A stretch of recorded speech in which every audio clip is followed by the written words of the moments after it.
Vamos a conocer los animales de la granja. ¿Preparados? Perro.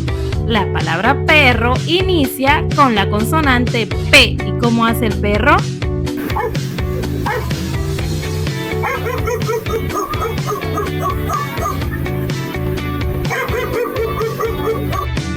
Muy bien. Vaca.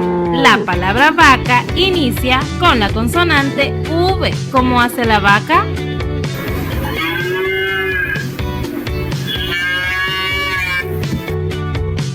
Muy bien. Cerdo. La palabra cerdo inicia con la consonante C. ¿Cómo hace el cerdo?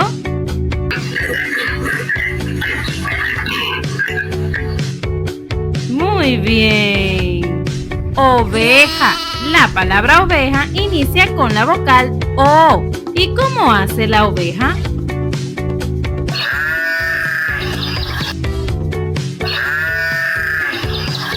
Muy bien. Gallo. La palabra gallo inicia con la consonante G. ¿Y cómo hace el gallo? Muy bien. Caballo. La palabra caballo inicia con la consonante C. ¿Y cómo hace el caballo?